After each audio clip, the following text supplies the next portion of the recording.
You can say a lot about the 2024 Supercross season, but you cannot say the racing has disappointed in any way. Another barn burner in San Diego leads to tempers flaring after the main. Let's break down all the drama in this RotoMoto React, brought to you by me. I'm seeking additional sponsorship opportunities for the channel, so shoot me a DM on social or email at rotoxfantasy@gmail.com. Let's work something out. I went live from the pits after the race and grabbed a handful of interviews with factory and privateers alike and shared some of my perspective, so feel free to check out the VOD on that if you would like. But starting with the big one on the night, of course, is the Jett Lawrence and Jason Anderson fiasco that led to a fine for both riders involved. The AMA did not disclose the amount of money, but it is confirmed on the AMA penalty report, alongside a few track-cutting violations in the heat races, including one from Anderson himself.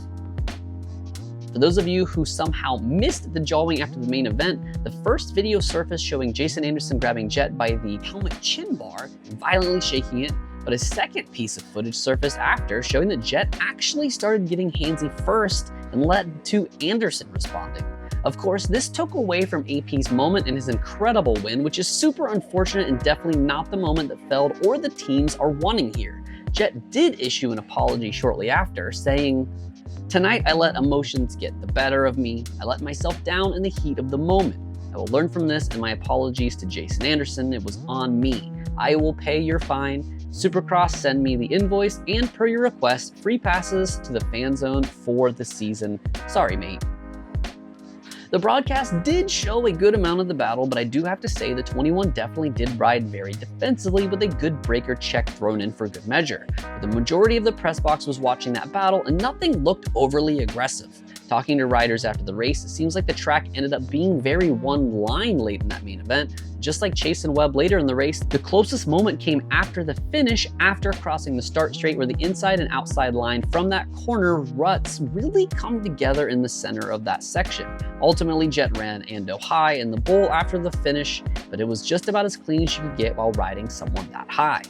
Moving on to the Chase and Webb incident that happened just a few moments later. Chase goes a lap down and courteously lets his teammate Aaron Plessinger by, and a few turns later, he makes contact with his rival Cooper Webb, who was trying to chase down the number 7.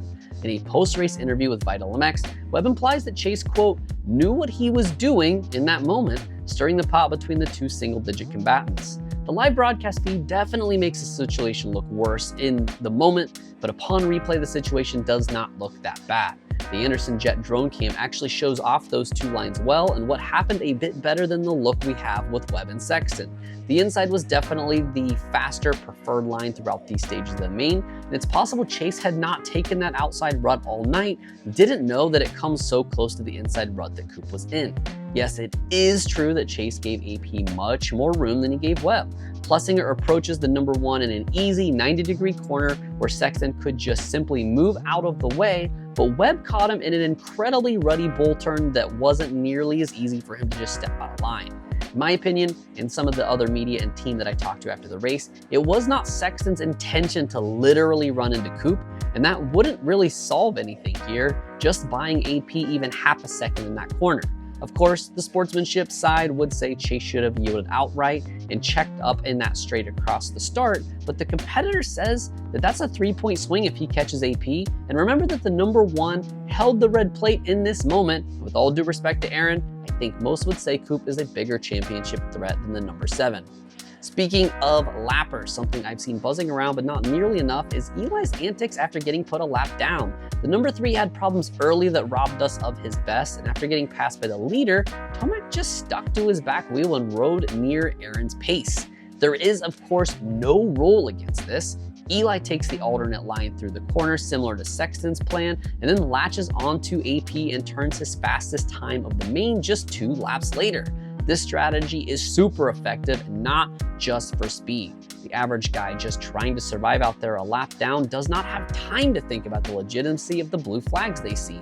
They see the flag, they see AP with the green lights coming with Eli straight on his tail, and their responsibility is to get out of the way immediately or risk a penalty and fine. It is completely reasonable for guys like Prado and Dean Wilson, who Eli passed in this section of the race, to assume that the number 3 is battling for the lead in this moment, so no chance they're going to try to battle for position with a guy they think is lapping him. Webb noted in his post-race interview that once Eli was behind AP, the number 7 seemed to increase his pace, thinking that the star racing Yamaha covered in mud behind him was actually Webb chasing him down and not the guy that just let him by. This likely cost Webb a shot at the win. Even without the Sexton incident, if AP would have had an opportunity to lull into a false sense of security, Webb could have struck late.